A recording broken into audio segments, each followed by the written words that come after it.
الحمد لله الحمد لله رب العالمين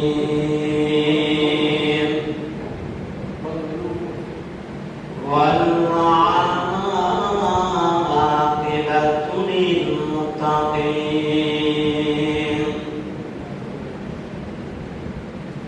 ولا عدوان إلا على الظالمين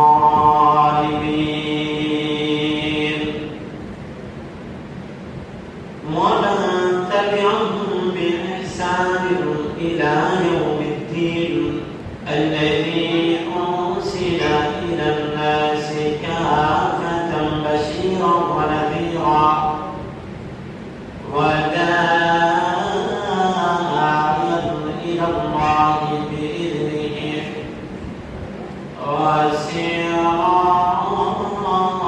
وسراجا وقمرا منيرا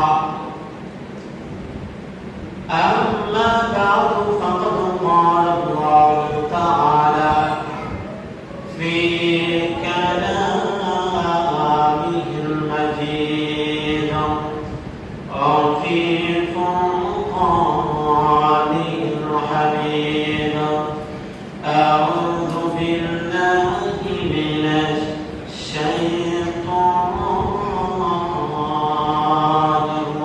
الرجيم بسم الله الرحمن الرحيم لن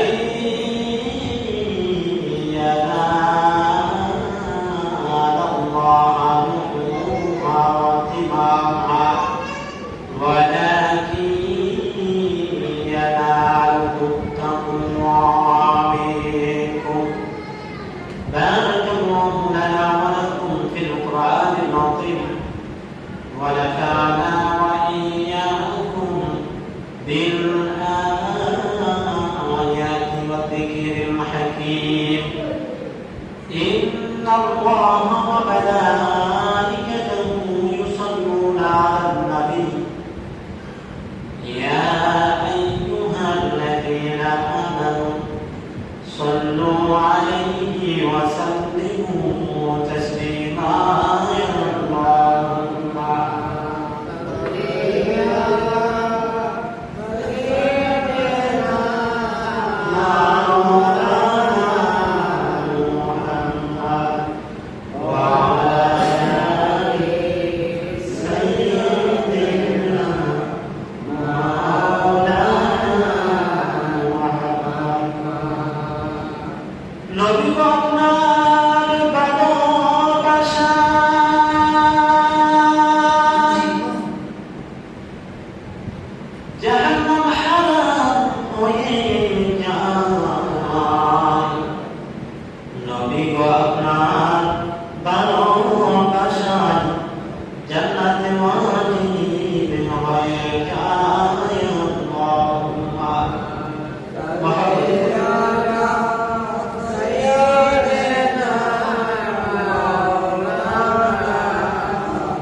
আল্লাহ পাকের আরশানে লাখো কোটি শুকর অবশ্যই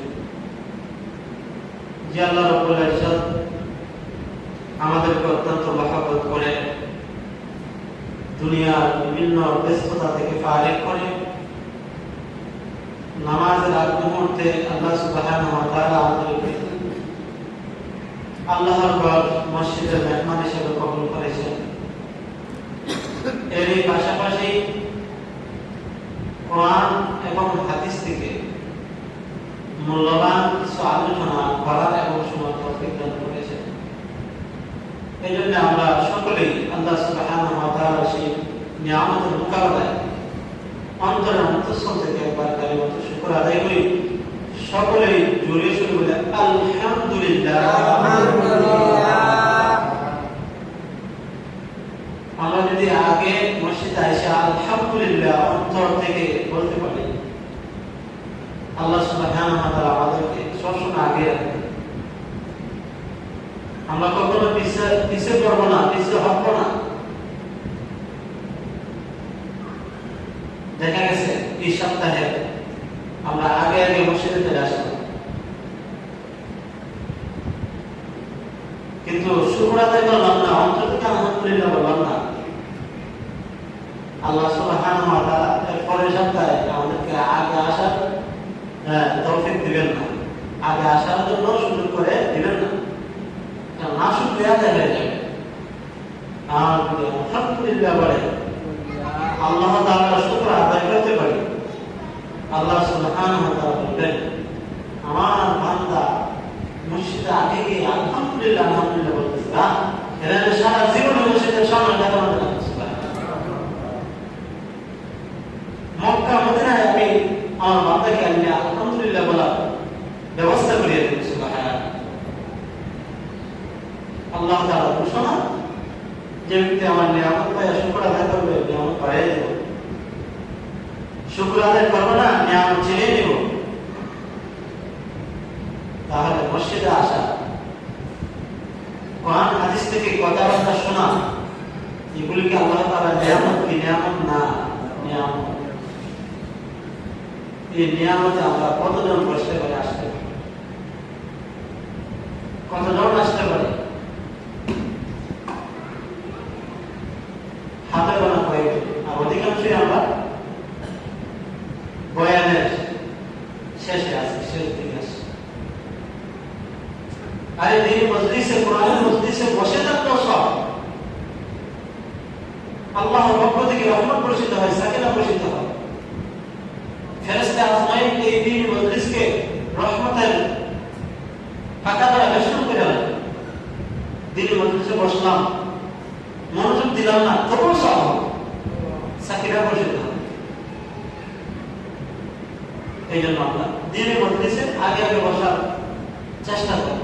যে কোনো জায়গায় কোরআন এবং হাদিস থেকে আলোচনা হলে আমরা বসবো, আমাদের ফায়দা হবে, আত্মার ব্লক হবে, আমাদের কলবের মধ্যে নূর তৈরি হবে। আর কলবের নূর তৈরি হলে এবার এমনিতেই চালু হয়ে যাবে। ইনশাআল্লাহ আমরা আগে আগে মসজিদে আসবো তো ইনশাআল্লাহ। যে ইনশাআল্লাহ কবুল করুন। মোহতারাম হাজিরিন, আমাদের আলোচনা চলতেছিল হযরত ইব্রাহিম আলাইহিস সালামের কঠিন থেকে কঠিন পরীক্ষা নিয়ে। হযরত ইব্রাহিম পয়গম্বর তিনি আগুনের পরীক্ষা থেকে মুক্তি পেয়ে আল্লাহ তাআলার আদেশে তিনি শামে হিজরত করেছেন। দীর্ঘদিন যাবৎ হযরত ইব্রাহিম আলাইহিস সালামের কোনো সন্তান হয় নাই। ফ্যামিলি যতই থাকা হোক, দেখবেন ছেলে সন্তান না থাকলে কিন্তু ফ্যামিলিতে সৌন্দর্য নাই। ছেলে সন্তান কিন্তু ফ্যামিলির সৌন্দর্য। এরকম কত কোটি আছে, ছেলে সন্তান নাই। কোটি টাকা ছেলে সন্তানের জন্য খরচ করতে হয়, ছেলে সন্তান হয় না, এটা স্বাভাবিক। ফ্যামিলির সৌন্দর্য। ইব্রাহিম পয়গম্বর সন্তান ছাড়া অনেক বছর প্রায় বৃদ্ধ বয়সে উপনীত হয়ে গেল, প্রায় ৮৬ বছর হয়ে গেল। ৮৬ বছর হলে মানুষ জোয়ান থাকে না, বৃদ্ধ হয়ে যায়। বৃদ্ধ হয়ে যায় না, বৃদ্ধ বয়স করতে হয়, সন্তান হয় না। মনের মধ্যে আমার মানে মানুষের ছেলে সন্তান আছে। আল্লাহ যদি আমাদের একটা ছেলে সন্তান দিত, কতই না ভালো। তো ইব্রাহিম আলাইহিস সালামের সম্পর্ক কিন্তু আল্লাহ তাআলার সাথে তেমন। তিনি ভাবলেন আমি বৃদ্ধ হয়েছে, কি হয়েছে? আল্লাহ তো তিনি কাঁদেন, সব বিষয়ে কোনো তফাৎ। মা বাপ ছাড়া সন্তান দিতে পারে, কথা বলেন ঠিক কিনা? মা বাপ ছাড়াও সন্তান দিতে পারে। ভাবলেন মৃত্যু চাইলে তো পাপ হতো না, এটা আল্লাহ দেলা। ইব্রাহিম পয়গম্বর আল্লাহর কাছে প্রার্থনা করলেন, আমি নিঃসন্তান, আমার কোনো সন্তান নাই, আমি বার্ধক্যে উপনীত হয়ে গেলাম, বিদ্রোহ করেছে, আপনার কাছে ফরিয়াদ করতেছে, আমাকে একটা পুত্র সন্তান দান করুন। আল্লাহ সুবহানাহু ওয়া তাআলার সাথে ইব্রাহিম পয়গম্বরের সম্পর্ক ভালো রাখা অনেক বড়। আল্লাহ সুবহানাহু ওয়া তাআলা ইব্রাহিম পয়গম্বরের প্রার্থনাকে কবুল করলেন। ইব্রাহিম পয়গম্বরকে সুসংবাদ দিলেন, ইব্রাহিম, আমি তোমাকে একজন সহনশীল ধৈর্যশীল পুত্র সন্তানের সুসংবাদ দিলাম, যার নাম হলো ইসমাঈল।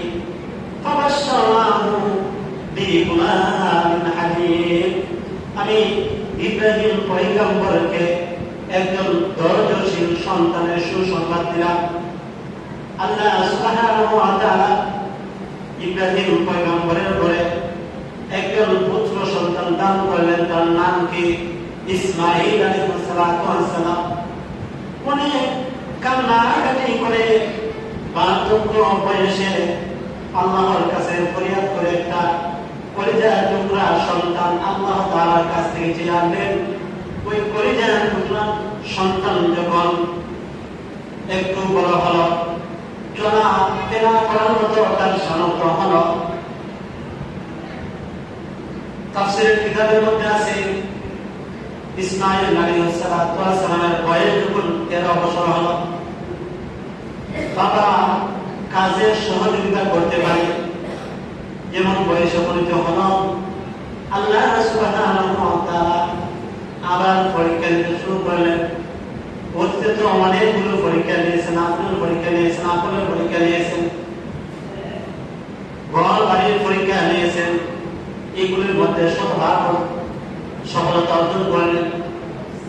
আবার ইব্রাহিম পয়গম্বরের কাছ থেকে আল্লাহ সুবহানাহু ওয়া তাআলা একটি বড় পরীক্ষা নিতে চাইলেন। সেই পরীক্ষাটা হলো নিজ সন্তানকে আল্লাহর রাস্তায় জবাই করা। এটা কি সাধারণ বিষয়? নিজ ছেলেকে আল্লাহ তাআলার জন্য জবাই করা কি সাধারণ বিষয়? কঠিন থেকে কঠিন পরীক্ষা। ছেলে যখন চলাফেরা করার মতো বয়সে উপনীত হলেন, আল্লাহ সুবহানাহু ওয়া তাআলা ইব্রাহিম পয়গম্বরকে স্বপ্নে আদেশ করলেন, হ্যাঁ পয়গম্বর ইব্রাহিম, তোমার প্রিয় বস্তুটাকে আল্লাহর রাস্তায় কুরবান করে দাও। সুবহানাল্লাহ। ইব্রাহিম পয়গম্বরের ঘুম ভেঙে গেল। তিনি ভাবলেন, আমার প্রিয় বস্তু তো উটই, আল্লাহ কি আমাকে মানুষ জবাই করার জন্য স্বপ্নে দেখাবেন না? তিনি ভাবলেন, মনে হয় আল্লাহ সুবহানাহু ওয়া তাআলা আমার উটগুলোকে আল্লাহর রাস্তায় জবাই করার জন্য বলেছেন। তিনি ঘুম থেকে উঠে পরের দিন 100 উট আল্লাহর রাস্তায় কুরবান করিয়া দিলেন। পরের দিন আমার স্বপ্নে দেখলেন, হ্যাঁ ইব্রাহিম, তোমার প্রিয় বস্তু আল্লাহর রাস্তায় জবাই করো। পরের দিন ইব্রাহিম পয়গম্বর আবার 100 উট আল্লাহর রাস্তায় কুরবান করে দিলেন, জবাই করে দিলেন। পরের দিন আবার স্বপ্নে দেখলেন ইব্রাহিম পয়গম্বর, ও কুরবান করলে হবে না, তোমার প্রিয় বস্তু আদরের কলিজার টুকরা সন্তানকে জবাই করো। ইব্রাহিম পয়গম্বরের ঘুম ভেঙে গেল। তিনি তিনার আদরের ছেলেকে কুরবান করার জন্য মিনা বাঁধতে রওনা হয়েছিলেন। রাস্তার মধ্যে শয়তানের সাথে মোলাকাত হলো। শয়তান ভাবল কিভাবে ইব্রাহিম পয়গম্বরকে ধোঁকা দেওয়া যায়, কিভাবে এই কাজ থেকে বিরত থাকা যায়। কারণ শয়তান তো হলো আমাদের দুশমন, আমাদের বাপ দাদাদের দুশমন, আমাদের আদি পিতা যা হযরত আদম আলাইহিস সালামের দুশমন কিয়ামত পর্যন্ত শয়তান আমাদের সাথে দুশমনি করবে, কোনো ভালো কাজ করতে শয়তান আমাদেরকে দিবে না। ইব্রাহিম পয়গম্বরকে ধোঁকা দিল। হ্যাঁ ইব্রাহিম পয়গম্বর, তুমি কি তোমার নিজ হাতে তোমার কলিজা টুকরা আমের সন্তানকে আল্লাহর রাস্তায় জবাই করে দিবা? শয়তানের উদ্দেশ্য ছিল যদি আমি এভাবে বলি তো ইব্রাহিমের মায়া আসবে, তো আর জবাই করবে না। ইব্রাহিম পয়গম্বর সাথে সাথে বলল, হে শয়তান দূর হয়ে যা। এমনি পাথর দ্বারা তার উপর তীর নিক্ষেপ করলো। সুবহানাল্লাহ, দূর হয়ে যা, দূর হয়ে যা।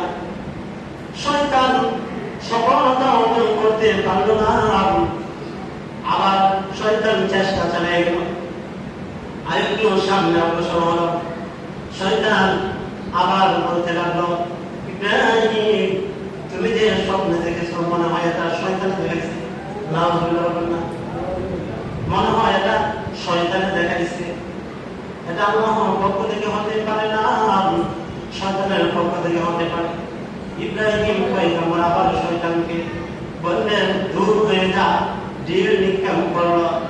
দ্বিতীয়বার শয়তান সফলতা অর্জন করতে পারল না। সামনে অগ্রসর হলো, আবার শয়তান ইব্রাহিম পয়গম্বরকে ধোঁকা দিতে আরম্ভ করল। হ্যাঁ ইব্রাহিম পয়গম্বর, তুমি যদি তোমার পরিবার টুকরা সন্তানকে জবাই করে দাও, কুরবান করে দাও, তাহলে মানুষ তোমাকে খুনি বলবো না। ইব্রাহিম পয়গম্বর আবার পাথর নিয়ে শয়তানের গায়ে ঢিল দিল। দূর হয়ে যা শয়তান, আমাকে ধোঁকা দিতে আসিস না। আমার মাওলা পাকের আদেশ হয়েছে আমার আপন জিনিস পরিবার টুকরা সন্তানকে জবাই করতে, আমি তাকে জবাই করে চালবো। সুবহানাল্লাহ। মিনা পান্তে চলে গেল, সেখানে গিয়ে আদরের সন্তানকে বলল, আমার পরিবার টুকরা সন্তান, আমি স্বপ্নে দেখেছি তোমাকে জবাই করতে, স্বপ্নে দেখেছি তোমাকে জবাই করতে। তুমি কি বলো, তোমার মতামতকে আমাকে জানাও। বাপ যেমন ছেলে তেমন বাপকা বেটা, বাপ যেমন হয় ছেলে কিন্তু তেমন হয়, গাছ যেমন তার ফলটাও কিন্তু তেমনই হয়।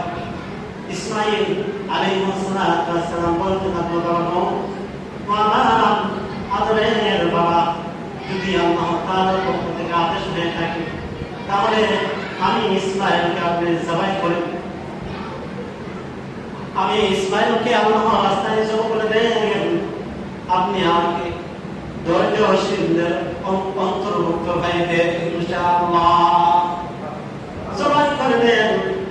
তবে জবাই করার আগে আমার কয়েকটা শর্ত হলো, আমার চোখগুলোকে বেঁধে দিবি, কারণ যখন আপনি আমাকে জবাই করবে আমার চোখের দিকে তাকাই আমি সৎপর করবো, মায়া আসবে, আমার চোখের দিকে তাকাই আপনি জবাই করতে পারবেন না। আল্লাহ তাআলার পরীক্ষার মধ্যে সফলতা অর্জন করতে পারে না। আমার চোখ বেঁধে দিয়ে, আমার উভয় হাত বেঁধে দিয়ে, যেন আমার উভয় পা বেঁধে দিয়ে, যেন আমি সৎপথ না করতে পারি, নড়াচড়া না করতে পারি। আমার বাবা আমার মাথাকে নিঃসুযোগ করে দিন, যেন আপনি আমার দিকে নজর না করতে পারেন। হযরত ইব্রাহিম আলাইহিস সালাম তাই করলেন। কলিজা টুকরা সন্তান ইসমাইলের দুইটা চোখ বাঁধলেন, হাত পা বেঁধে হাতের মধ্যে ছুরি দিলেন, ছুরি গলানো ছাই দিয়ে। আমার আল্লাহ সুবহানাহু ওয়া তাআলা তিনি তো সব দেখতেছেন, তিনি তো ইব্রাহিম আলাইহিস সালামের কাছ থেকে পরীক্ষা দিতে চাইতেছেন। আল্লাহ সুবহানাহু ওয়া তাআলা সাথে সাথে হযরত জিবরাইলকে পাঠিয়ে দিলেন, জিবরাইল যাও জমিনে যাও, একটা তোমরা নিয়ে যাও, জান্নাত থেকে একটি লোহা টুকরা নিয়ে যাও। জিবরাইল আলাইহিস সালাম আয়েশা ইসমাঈলের গলার মধ্যে একটি লোহা টুকরা ধরে ফেলল। ইব্রাহিম আলাইহিস সালাম তিনি ছুরি দ্বারা এভাবে তিনি ফুসাইতেছেন, কিন্তু ইসমাইল আলাইহিস সালামের গলা তো আর কাটে না। ওই দিকে ফেরেশতা গলার মধ্যে লোহার টুকরা ধরে, তো লোহার টুকরা যদি থাকে সারাদিন ফুসাইলে গলা কাটবে না। আল্লাহ সুবহানাহু ওয়া তাআলা আদেশ করলেন, ডাক দিলেন,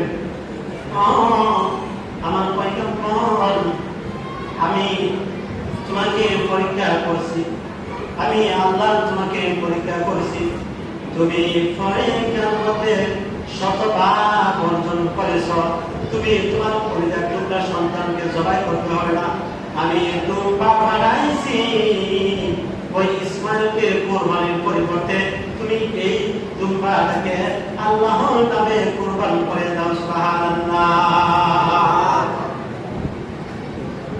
কুরআন শরীফের মধ্যে সূরাতুস সাফফার মধ্যে বিস্তারিত ভাবে এসেছে, ইব্রাহিম পয়গম্বর আপনার কাছে প্রার্থনা করেছিলেন, রব্বি হাবলি মিনাস সালিহিন, বাবা আল্লাহ আপনি আমাকে একজন নেককার সন্তান দান করুন। আল্লাহ সুবহানাহু ওয়া তাআলা কবুল করেন। আল্লাহ বলেন, ফাবাশশারনাহু বিগুলামিন হালিম। আমি আল্লাহ ইব্রাহিম পয়গম্বরকে একজন সহনশীল, ধৈর্যশীল সন্তানের সুসংবাদ দিলাম।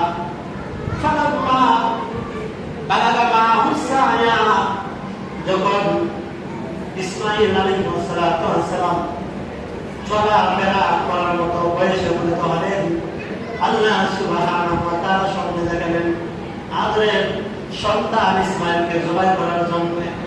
ইসমাইল পয়গম্বর, ইব্রাহিম পয়গম্বর ইসমাইল আলাইহিস সালামকে বললেন, ইয়া বুনাইয়া ইন্নী আরা ফিল মানামি আন্নী আযবাহুকা ফানজুর মাযা তারা।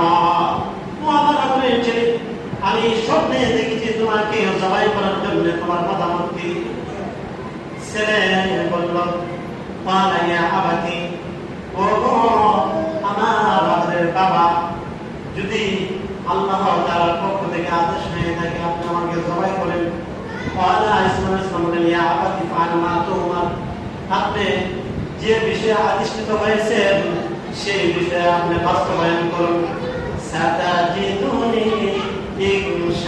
ইনশাআল্লাহু মিনাস সাবিরিন, ইনশাআল্লাহ আপনি আমাকে ধৈর্যশীলদের অন্তর্ভুক্ত পাইবেন।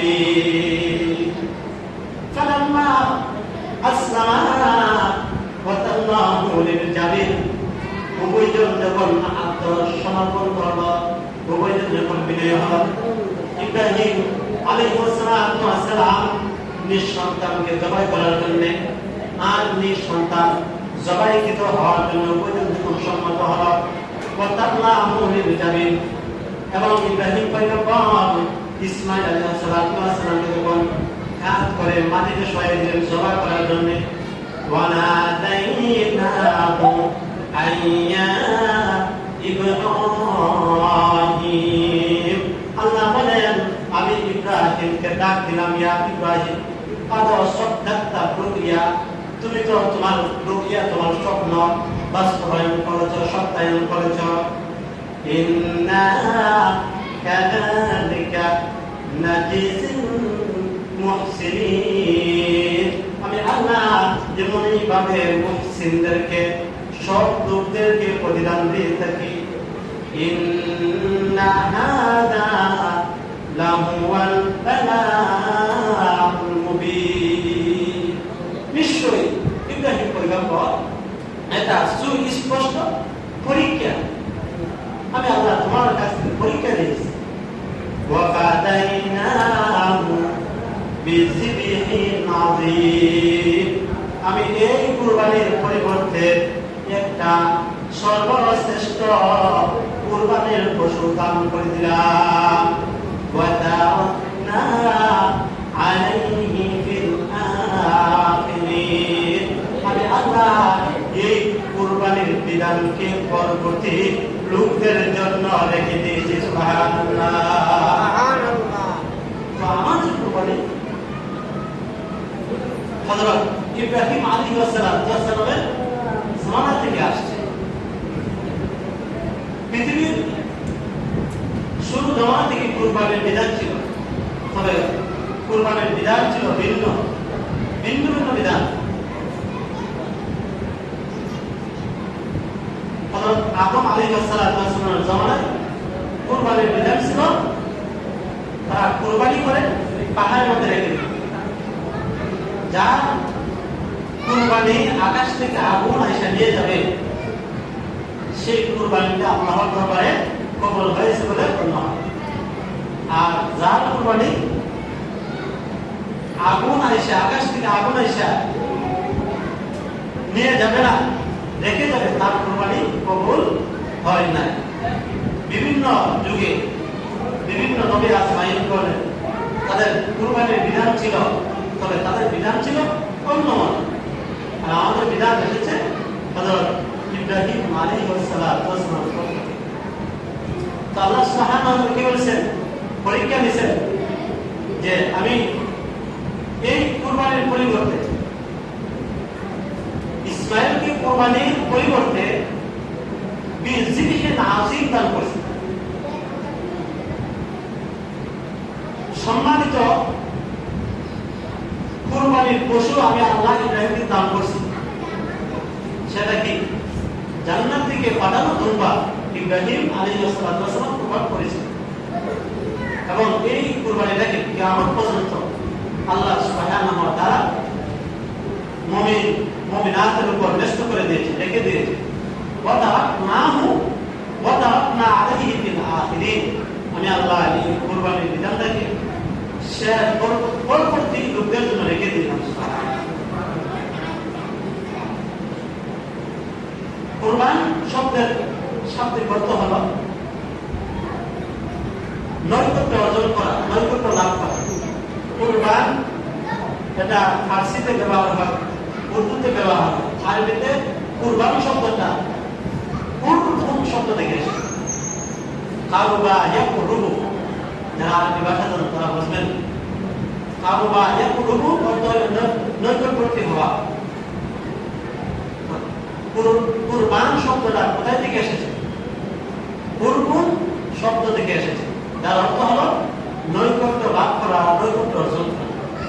পরিভাষায় কুরবানি বলা, পরিভাষায় কুরবানি বলা হয় নির্দিষ্ট পশু নির্দিষ্ট সময়ে আল্লাহ তাআলার জন্য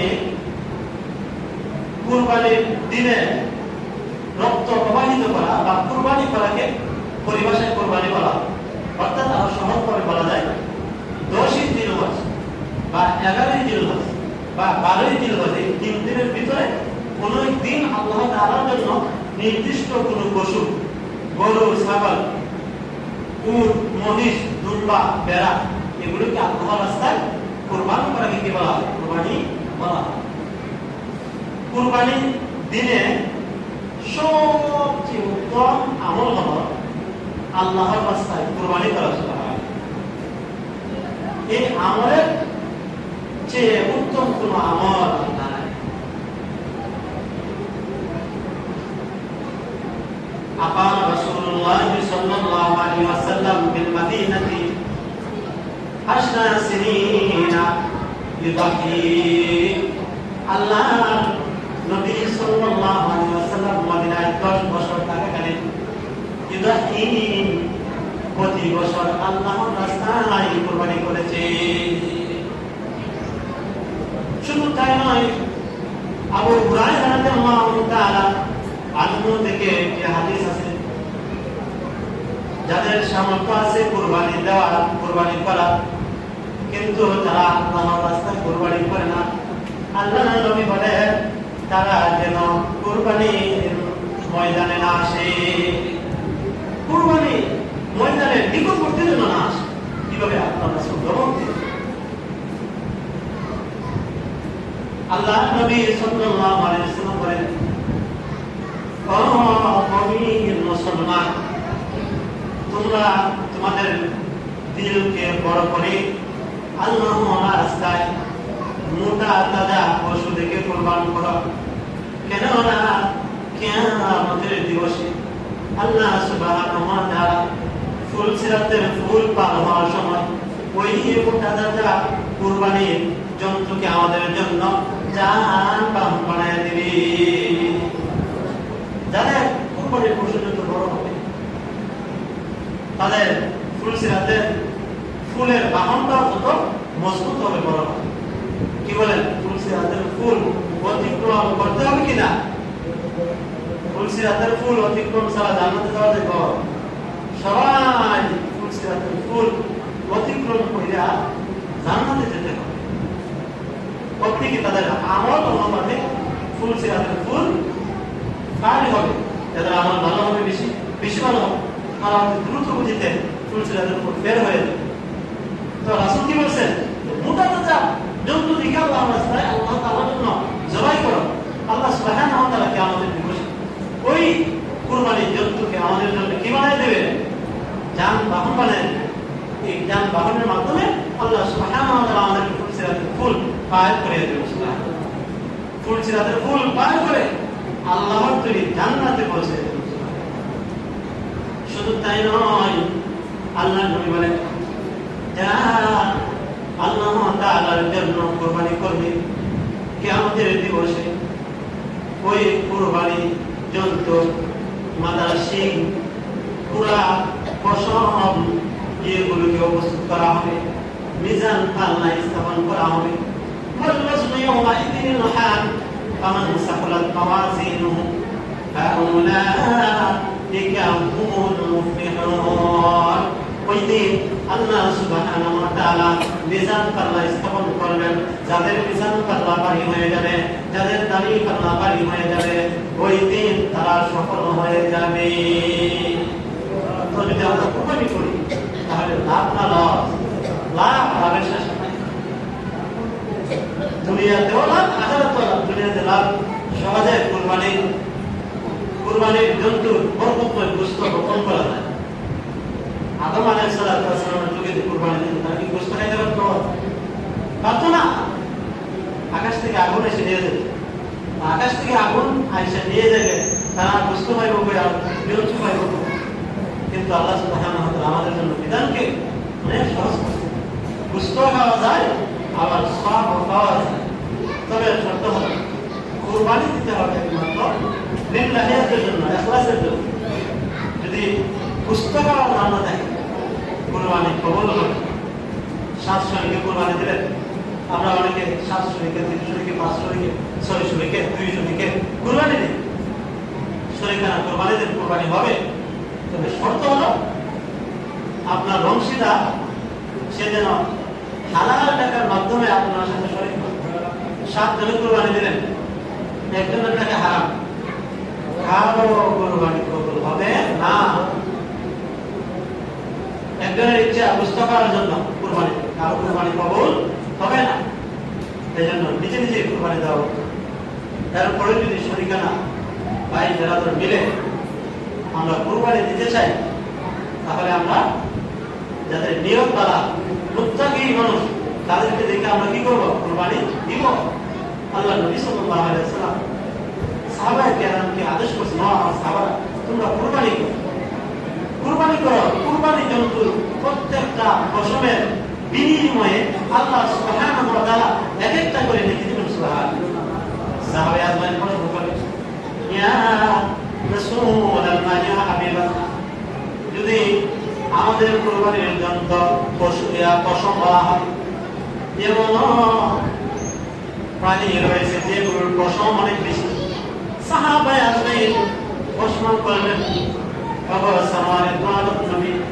যদি কুরবানি জন্তুরা পশুওয়ালা, তাহলে কি প্রতিটা পশমের বিনিময়ে আল্লাহ সুবহানাহু ওয়া তাআলা সওয়াব দিবেন? আল্লাহ বলেন, না, প্রত্যেকটা কুরবানি জন্তুর পশমের বিনিময়ে আল্লাহ সুবহানাহু ওয়া তাআলা এক একটি করে নেকি দান করবে। সামনে কুরবানি ঈদ আসছে, তো আমরা আল্লাহ তাআলার জন্য কুরবানি দিতে প্রস্তুত আছি তো ইনশাআল্লাহ?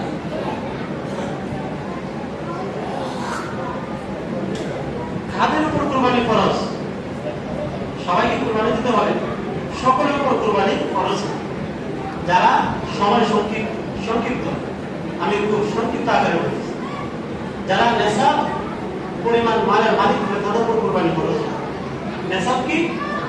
কারো কাছে যদি 7.5 ভরি স্বর্ণ থাকে, অথবা 52.5 ভরি রূপা থাকে, অথবা স্বর্ণ নাই রূপা নাই, টাকা আছে 52.5 ভরি রূপার পরিমাণ কি আছে, টাকা আছে, তাহলে তার উপর কুরবানি ফরজ। অথবা কারো কাছে 1 ভরি আধা ভরি স্বর্ণ আছে, অথবা 1 ভরি রূপা আছে, আবার টাকা আছে, তো সব মিলে হিসাব করে যদি রূপা নেশাব পরিমাণ হয় 52.5 ভরি রূপার সম পরিমাণ হয়, তাহলে আমাদের উপর কুরবানি খরচ হয়। তবে কুরবানির জন্য পুরো বছর অতিবাহিত হওয়া শর্ত, যেমন জাকাতের মধ্যে পুরো বছর অতিবাহিত হওয়া শর্ত। কুরবানির 3 দিনের ভিতরে যদি আমরা নেশাব পরিমাণ মালের মালিক হই, তাহলে আমাদের উপর কুরবানি ওয়াজিব হয়। আল্লাহ সুবহানাহু ওয়া তাআলা আমাদের সকলকে আল্লাহ তাআলার জন্য, আল্লাহ তাআলার রাজামতের জন্য কুরবানি করার তৌফিক দান করুন। আখির দাওয়ানা আলহামদুলিল্লাহি রাব্বিল আলামিন। যাদের প্রাপ্ত আমাকে